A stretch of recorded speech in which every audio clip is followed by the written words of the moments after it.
Penguin Random House Audio presents The Work, The Search for a Life That Matters. This is the author, Wes Moore. Epigraph. Everybody can be great, because everybody can serve. Dr. Martin Luther King, Jr. Introduction. Work to do. As a soldier, you never forget the first time you get shot at. A sudden, stunning commotion engulfs you, the sound of shells buzzing past your ears, a flurry of divots leaping out of the earth around your feet. But then everything slows down as your training kicks in. Find cover, scan for the position of your men, return fire. Those moves don't come quite as instinctually as they did during training, but only because it takes a few surreal moments to sink in that this is real, that today you might die.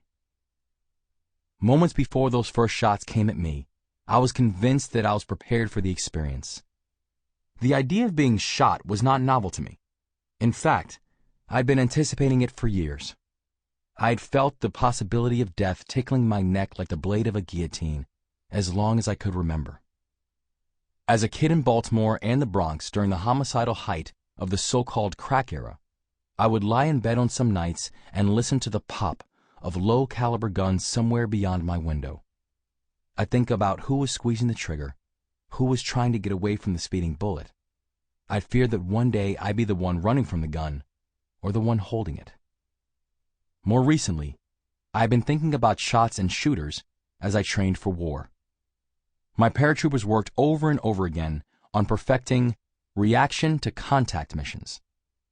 These were missions whose point was to maneuver in the sight of the enemy until they decided to engage, a nice euphemism for shoot at us with assault weapons, which would reveal their positions and other intel.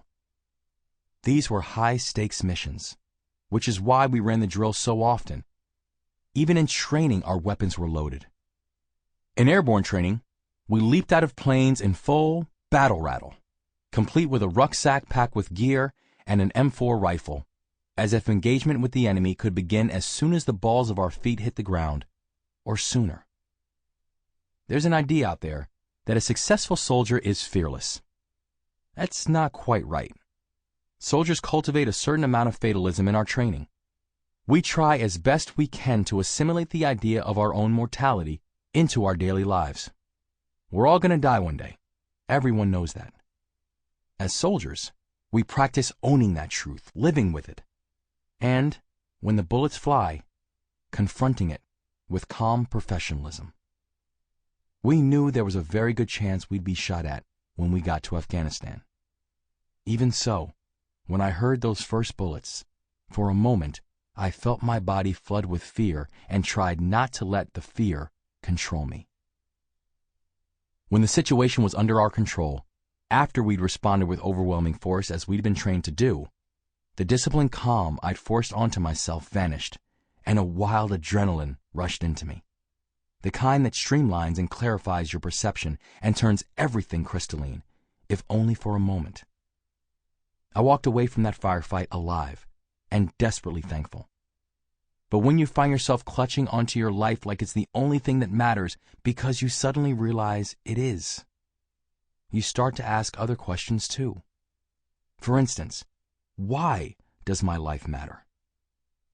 While deployed, I had to let those deeper existential questions pass right through me because my only duty in uniform was to my mission and to my fellow soldiers. But in that moment of proximity to my own mortality, it was clear to me that I'd eventually have a bigger question to confront. There were other times in my life, before and after that moment, when that same question arose, if not always with the same explosive force. It's a question that for some of us arises every day, often in a nagging, unfocused way that might leave us depressed or paralyzed because we don't know how to answer it. Sometimes we don't even know where to begin. It's a question that might hit you in a foxhole on the day after graduation or on your daily commute to work. It hit me in every one of those moments and wouldn't let me go. and eventually, I started to piece together the lessons of my own life and the lives of the people who inspired me the most, and I started to answer it. I've been unusually fixated on questions of fate and meaning from the time I was young. I began to formally explore questions of success and failure when I wrote my first book. It was called The Other Wes Moore, and it told the story of my childhood and that of another young man who shared my name. We lived in the same city, sometimes only blocks apart, and we were close in age. Our lives shared deeper similarities as well: lack of resources, fatherlessness, general delinquency, and unrealized potential. The Other Wes Moore was, at its core, a narrative exploration of what makes the difference between success and failure for young people in our society. At the end of the book, the two boys stood at the precipice of adulthood.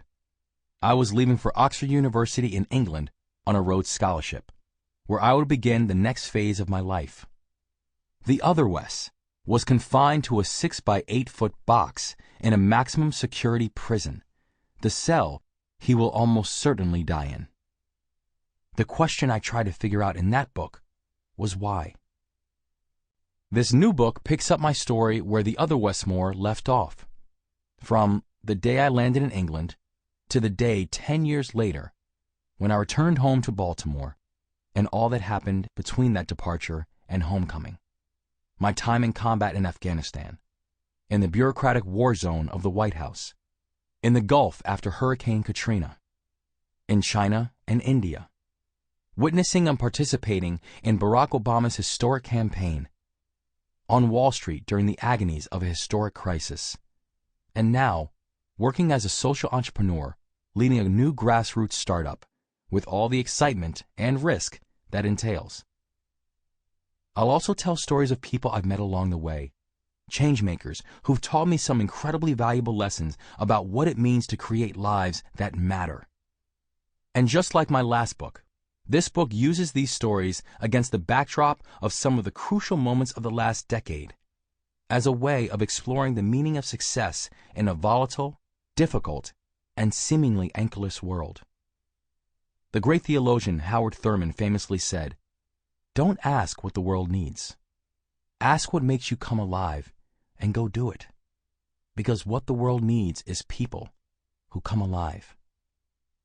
If The Other Wes Moore was a book about how to survive childhood, The Work is a book about what comes next. It's about how we come alive. That first bullet arrived months after my division completed its training in the blisteringly hot Georgia summer of 2005. On our last day of training, we performed our final drills: how to relay a position to target for rescue or air cover, how to search for landmines and IEDs, how to say goodbye to family and friends. The next morning, we flew from Fort Benning, Georgia on a commercial flight bound for Germany, where we would stay for the night. In the morning, we boarded a C-171 transport plane, and hours later, were making our final approach to one of the most dangerous places in the world. When we offloaded the plane, I was physically exhausted from the day of travel, but excited to finally be on the ground. Bagram Airfield was an oasis for American soldiers. It was even bigger and more secure than I thought it would be. But the other soldiers knew better than me that the relative peace of Bagram would be an exception on our tour. As if to drive that point home, after disembarking, we entered the massive doors of the Tillman USO Center in Bagram, named after Pat Tillman. Tillman was the former Arizona Cardinals player who gave up his football career after 9/11 to join the Army Rangers and fight in Afghanistan. Corporal Tillman had been killed in combat a year earlier, shot to death by other American soldiers in the fog of an intense firefight close to the Pakistan border. I looked around at my unit as we in-processed into the Tillman Center.